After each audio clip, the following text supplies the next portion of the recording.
Morning everyone, welcome to my YouTube channel. आज मैं आप लोग के साथ एग्ज़ाम टाइम आने वाले कुछ प्रॉब्लम्स के बारे में बात करने वाली हूँ। आप एग्ज़ाम टाइम कैसे खुद को मोटिवेट रख सकते हो, पॉजिटिव रख सकते हो, और लास्ट में मैं कुछ टिप्स बताऊँगी जिससे आप एग्ज़ाम में काफ़ी अच्छे स्कोर कर सकते हो। तो चलिए शुरू करते हैं। तो पहला एग्ज़ाम टाइम जो सबसे बड़ा प्रॉब्लम होता है ना, मार्क्स, परसेंटेज, कि मुझे इतना परसेंट लाना है, इससे कम आया तो क्या होगा, लोग क्या कहेंगे, मेरे रिश्तेदार का बेटा को तो इतना परसेंट आया है भाई, मुझे एनी हाउ उससे ज़्यादा परसेंट लाना है, कम आया तो मेरा इंसल्ट हो जाएगा, और पता नहीं क्या क्या सोचते हैं।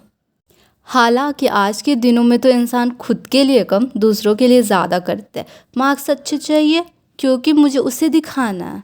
अरे खुद के लिए सोचो कि मार्क्स अच्छा आने से तुम्हें क्या फ़ायदा होगा।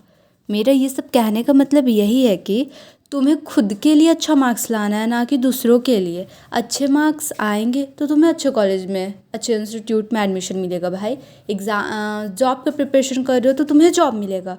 और अगर तुम्हें बस जॉब मिल जाता है, ठीक है, अच्छा मार्क्स स्कोर कर लेते हो, तो रिस्पेक्ट तो ऑटोमेटिकली मिलना ही है, ठीक है। अब इसके बाद जो नंबर होता है ना, कि मुझे तो 90% चाहिए, मुझे तो 95% लाना है, ये नंबर जो है ना, ये नंबर 95, इसमें नहीं फंसना है। क्या होता है ना कि जब भी आप पर्सन के बारे में सोचते हो तो ये एक प्रेशर क्रिएट करता है, निगेटिव वाइब्स लाता है कि अगर मेरा 90% नहीं आया तो क्या होगा, और ना ये क्या होगा इसको तो डिलीट ही कर देना। अरे क्या होगा, सपोज़ अगर 90% नहीं आया, 80% आया, 70% आया तो क्या होगा, ये भी मेरे को कोई फ्री में नहीं मिल गया है, ठीक है ना, मेहनत का ही है भाई। इसलिए ये सब सोच के खुद खुद को डिमोटिवेट नहीं करना। क्या होता है ना कि जब आप निगेटिव सोचते हो तो आपको कुछ करने का मन नहीं करता, काम में मन नहीं लगता।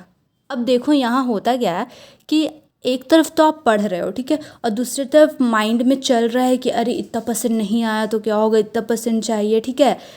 तो क्या होता है ना कि इससे कि जो आप पढ़ रहे हो ना वो सब वेस्ट जाने वाला, कोई फ़ायदा नहीं है। क्योंकि अंडर प्रेशर निगेटिव थॉट के साथ ना पढ़ाई तो क्या, कोई भी काम नहीं किया जा सकता, ठीक है।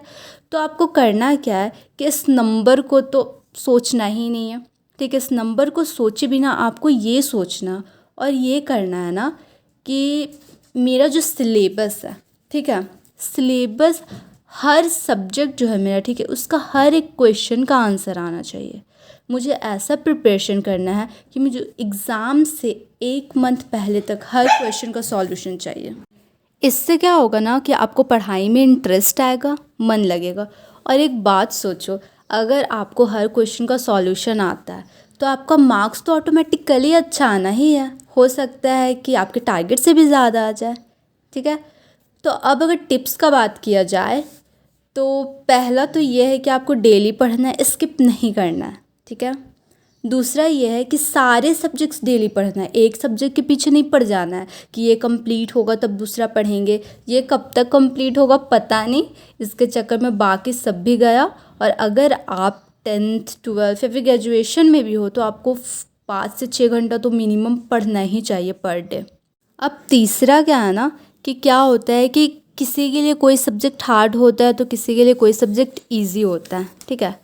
तो जो आपको हार्ड लगता है ना उसे थोड़ा ज़्यादा टाइम दो, पर उसके साथ ही इजी वाले सब्जेक्ट को भी पढ़ते रहो, ठीक है। ऐसा नहीं कि इजी वाले को छोड़ दो कि ये तो इजी है बाद में करेंगे, इससे क्या होगा कि वो छूट जाएगा और बाद में पता चलेगा कि वही हार्ड ना हो जाए प्रिपरेशन ना होने के कारण, ठीक है। अब फोर्थ ये है कि पर डे हर सब्जेक्ट का हर एक चैप्टर कंप्लीट करना है, ठीक है। तो इसमें आपको करना क्या है कि एक चैप्टर उठाओ, उसको पढ़ो, ठीक है, समझ के पढ़ने का कोशिश करो, जितना भी समझ में आए। ज़रूरी नहीं है कि आज 100% पूरा ही समझ लेना, ठीक है। हमको पूरा नहीं समझ में आया, हमको 10% समझ में आया, 20% समझ में आया, ठीक है, एक दिन में। अब हम उसको पढ़ लिया, अब हम उसको साइड में रख देंगे। ऐसा हर एक सब्जेक्ट का हर एक चैप्टर को करना है एक दिन में, फिर उसको छोड़ देना।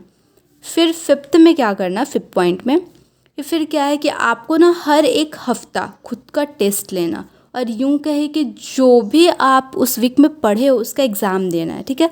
तो हर सब्जेक्ट से 4-5 क्वेश्चंस निकाल लो और उसका आंसर देने का कोशिश करो बिना देखे। समझ लो एग्ज़ाम हॉल में ही हो। इससे क्या होगा ना कि आपका राइटिंग स्किल भी इन्हांस होगा और आपको समझ में आएगा कि आप किस लेवल में हो, ठीक है। ऐसे अगर आप 1 महीना करते हो तो पर डे, ठीक है, अगर आप 1 महीना अगर आप कर रहे हो और पर डे 1 चैप्टर आप कंप्लीट कर रहे हो हर सब्जेक्ट का, तो ऐसे 1 महीना में ना आपका 25 चैप्टर कंप्लीट हो रहा है, ठीक है। ईच सब्जेक्ट का, हर एक सब्जेक्ट का ना 25 चैप्टर कंप्लीट हो रहा है। 5 दिन वो ऐसे कर देते हैं ना कि टेस्ट वेस्ट वाला आप दे रहे हो हर वीक में, तो उसको हटा देते हैं। तो इससे क्या होगा, और इससे ज़्यादा चैप्टर्स तो होते भी नहीं है, ठीक है। 25 चैप्टर्स तो नहीं होते, इससे कम ही होते हैं। अब 1 मंथ पूरा इस प्रोसीजर को फॉलो करना, फिर नेक्स्ट मंथ और आने वाले हर मंथ में आपको यही सेम प्रोसीजर फॉलो करना है, ठीक है।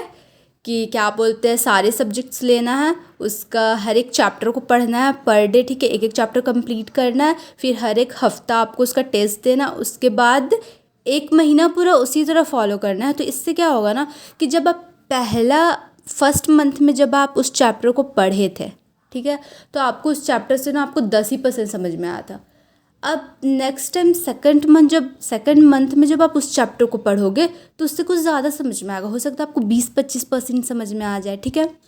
फिर उसी चैप्टर को आप थर्ड मंथ में पढ़ते हो तो फिर उसमें से हो सकता है कि आप 25% तो आप समझ ही गए थे, फिर आपको और 20% समझ में आ गया, ठीक है।